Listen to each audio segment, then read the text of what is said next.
गणपते नमः। जय माता तारा।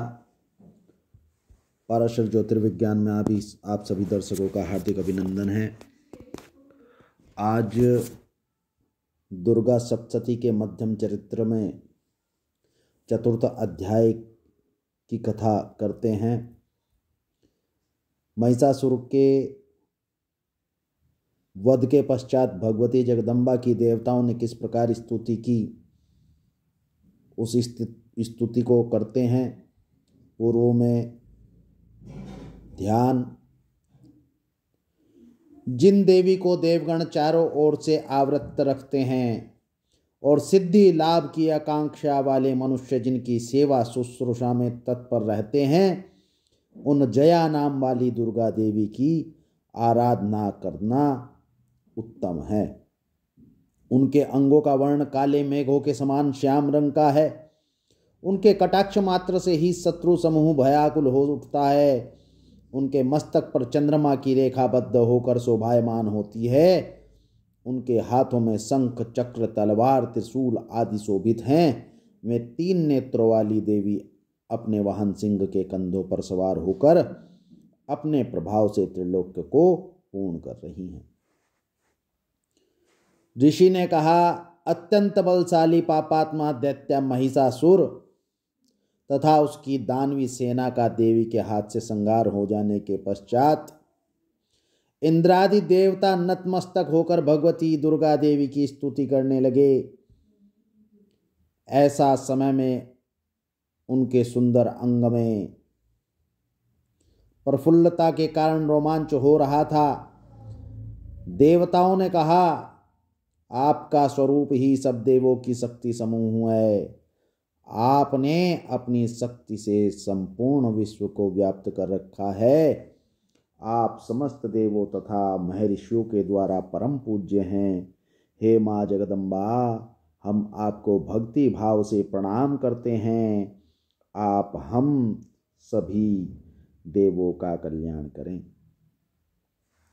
जिन माँ जगदम्बा पराम्बा भगवती की अतुल्य प्रभाव और शौर्य का वर्णन करने में भगवान शेषनाग, ब्रह्मा और शिवजी भी असमर्थ हैं, वे ही भगवती चंडिका समस्त विश्व का पालन तथा अशुभकारी भय के नाश का विचार करें।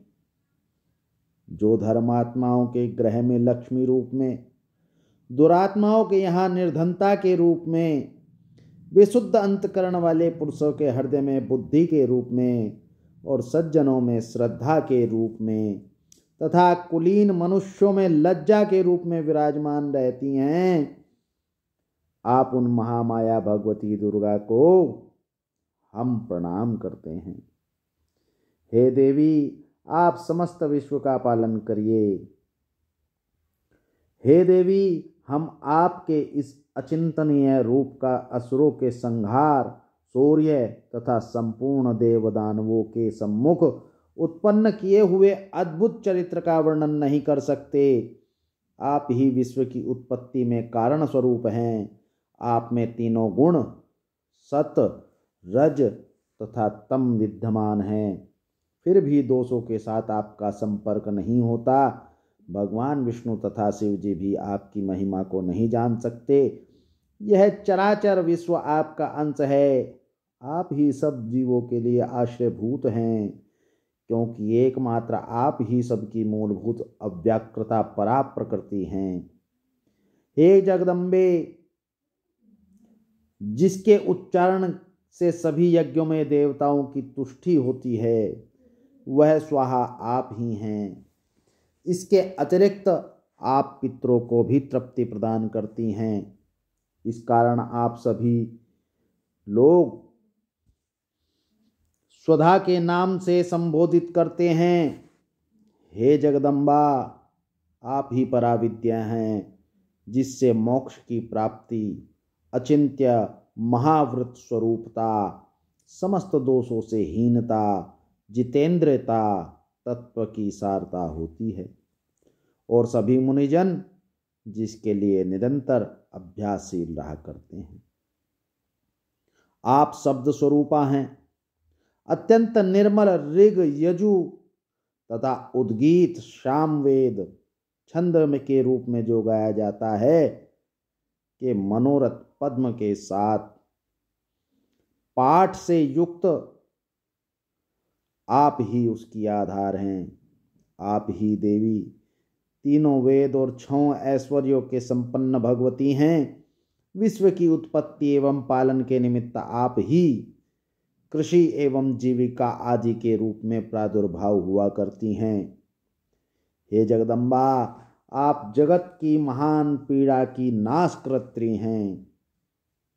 हे देवी, संपूर्ण शास्त्रों के तत्व का ज्ञान प्राप्त करने के लिए आप मेधा शक्ति हैं। दुस्तर संसार सागर से तारने वाली नौका स्वरूपणी दुर्गा देवी आप ही हैं। आपकी किसी पदार्थ में आसक्ति नहीं है। आप ही कैटभ के शत्रु भगवान विष्णु के वक्ष स्थल में निवास करने वाली श्री महालक्ष्मी तथा भगवान शिव शंकर शंभु द्वारा सम्मानित भगवती गौरी देवी भी आप ही हैं।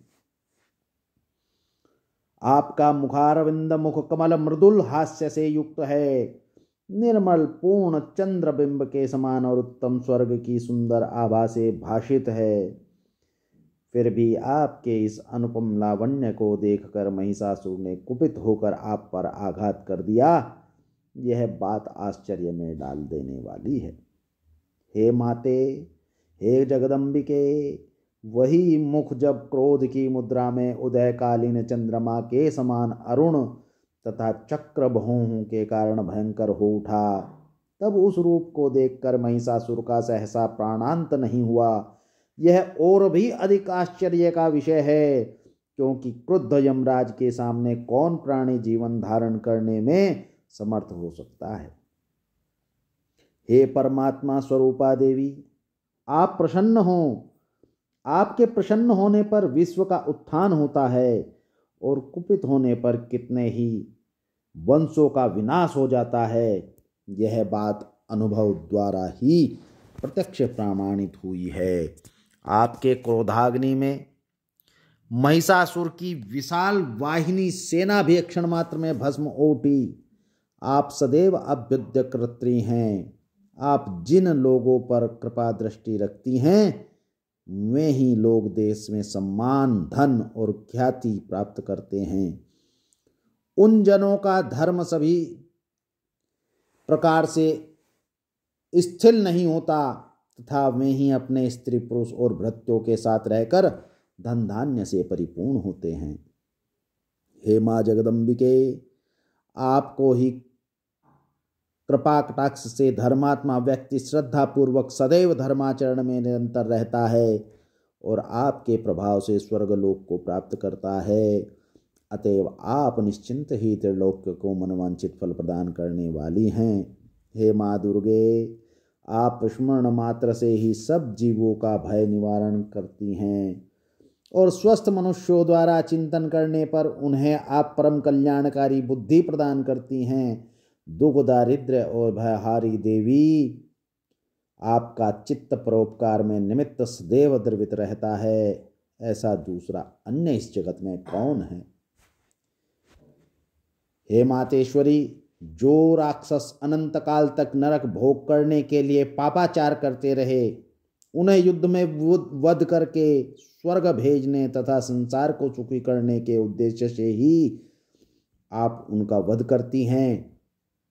आप अपने शत्रुओं पर शस्त्रों का आघात क्यों करती हैं। आप केवल अपने दृष्टिपात से ही संपूर्ण दैत्य समूह को भस्म कर सकती हैं, तो भी आप ऐसा न करके युद्ध स्थल में उनका संहार करती हैं। इस बात में भी कुछ रहस्य जान पड़ता है। वह यह है कि मेरे शस्त्रों के प्रहार से पवित्र होकर ये सब स्वर्गपुर में जाएं, इस प्रकार उनके प्रति भी आपके उत्तम ही विचार हैं। खड़ग के तेजो राशि की भयंकर दीप्ति तथा आपके त्रिशूल के अग्रभाग की घनीभूत कांति से चकाचौंध होने पर भी असुरों की आंखें नष्ट नहीं हुई, क्योंकि वे सब मनोरम किरणों से युक्त आनंद प्रदान करने वाले आपके मुखचंद्र का दर्शन कर रहे थे। हे जगदम्बिके, आपका शील दुरात्माओं के दुर्व्यवहार का निवारक है। आपका रूप अचिंतनीय है तथा अतुलनीय है। आपका पराक्रम देवताओं के विजेता दैत्यों का नाशक है। इस प्रकार आपने अपने शत्रुओं पर सदैव दया ही दर्शाई है और दया ही आप करती हैं। हे वरदात्री देवी, आपके इस शौर्य की तुलना कहीं भी नहीं हो सकती। शत्रुओं को त्रस्त करने वाला एवं अत्यंत मनोहारी रूप अन्यत्र कहाँ दिखाई पड़ता है। हृदय में दयालुता और युद्ध में निर्दयता, ये दोनों बातें एक साथ होने का भाव केवल त्रिलोक्य में आपके अन्य और किसी में नहीं है। हे अम्बे, हे मात, आपने शत्रुओं का वध करके उन्हें अमर पद दिलाया है। उनसे प्राप्त होने वाले भय को हम लोगों से दूर कर दिया है। हमारा आपको बारंबार नमस्कार है, बारंबार प्रणाम है। हे मातेश्वरी, आप शूल के द्वारा हमारा रक्षण करें। हे अंबिके, आप अपने खड्ग, घंटा, ध्वनि और धनुष की टंकार से हमारी रक्षा कीजिए। हे चंडिके, आप हमारी पूर्व, पश्चिम, दक्षिण तथा उत्तर में अपने त्रिशूल को घुमाकर हमारा परित्राण करें। आपके जो परम सुंदर एवं अत्यंत भीषण रूप त्रिभुवन में विचरण करते हैं, उसके द्वारा आप हमारी तथा भूतल की रक्षा करें। हे अंबिके, आपके करकमलों में सुशोभित होने वाले खड्ग, शूल, गदा आदि जो भी अस्त्र शस्त्र हों, उन सभी द्वारा आप हम लोगों का रक्षण करें। ऋषि ने कहा, इस प्रकार सब देवों ने उन जगन माता का मिलकर स्तवन तथा नंदन कानन के दिव्य पुष्पों एवं गंध चंदन आदि के द्वारा पूजन किया। तदंतर दिव्य धूपों की सुगंध अर्पित की। तब देवी ने करबद्ध होकर प्रणाम करते हुए उन देवताओं से कहा। भगवती जगदम्बा ने कहा, हे देवगण, तुम सब लोग मुझसे अपना अभिष्ट पदार्थ मांग लो। तब देवताओं ने कहा, भगवती की कृपा से हम लोगों की सभी आकांक्षाएं पूर्ण हो गई हैं। अब और कुछ भी इच्छित वस्तु मांगने के लिए नहीं है। हे मातेश्वरी, हे महेश्वरी, हम लोगों का यह परम शत्रु महिषासुर मारा गया है। इतने पर भी आप यदि हम लोगों को कुछ देना चाहती हैं तो हम लोगों की यही इच्छा पूरी कीजिए कि जब कभी भी हम आपका स्मरण करें तब आप दर्शन देकर हम लोगों के संकटों को मुक्त करें, संकटों से हमें मुक्त करें। हे प्रसन्न वदना अंबिके, जो भी व्यक्ति इस स्तोत्र के द्वारा आपकी आराधना करे उसे धन धान्य एवं स्त्री पुरुष की संपन्नता प्राप्त हो तथा सदैव हम लोगों पर आप प्रसन्न रहें। ऋषि बोले, हे राजन, देवी ने अपने तथा विश्व के कल्याणार्थ जब भद्रकाली देवी को स्तुति द्वारा प्रसन्न किया, तब मैं तथास्तु ऐसा ही हो कहकर वहीं अंतर्ध्यान हो गई। हे राजन, पूर्व काल में त्रिलोक्य को हितकांक्षणी देवी जिस प्रकार देवों के शरीर से प्रादुर्भूत हुई थी, वह सब कथा मैंने तुम्हें सुना दी है। इसके पश्चात देवों की हितकांक्षणी देवी दुष्ट दैत्यों तथा शुंभ और निशुंभ नामक राक्षसों के संहार के लिए जिस प्रकार गौरी देवी के अंगों से अवतरित हुई थी, उसका वर्णन मैं तुमसे आगे सुनाता हूं। इस प्रकार मार्कंडेय पुराण के अंतर्गत देवी महात्म्य में मध्यम चरित्र का यह चतुर्थ अध्याय है, जो कि सकरादि स्तुति के नाम से प्रसिद्ध है। इस स्तुति के करने से भगवती जगदम्बा अति प्रसन्न होती हैं तथा उनका वरदान इस स्तुति को यह है कि जो इसके द्वारा भगवती जगदम्बा की आराधना करता है वह सदैव उसका रक्षण करती हैं, पाप से, ताप से, किसी भी प्रकार के कष्ट से अथवा दुख दारिद्र्य के भय से मैं उस मनुष्य को अवश्य ही संरक्षण प्रदान करती हैं। इस स्तोत्र के पाठ द्वारा दरिद्रता को दूर किया जा सकता है, समस्याओं से निवृत्ति प्राप्त की जा सकती है, भगवती जगदम्बा की शरण प्राप्त की जा सकती है। उनकी प्रसन्नता से ऐसा कौन सा कार्य है जो पूर्ण नहीं हो सकता। सभी साधक जनों को तथा भक्तों को इस स्तोत्र का पठन पाठन नित्य करना चाहिए, श्रवण करना चाहिए, जिससे उनका मन भक्ति युक्त हो और जगदम्बा का कृपा आशीर्वाद उन्हें प्राप्त हो। शुभम भवतु। भगवान गणपति तथा मातारा आपका कल्याण करें।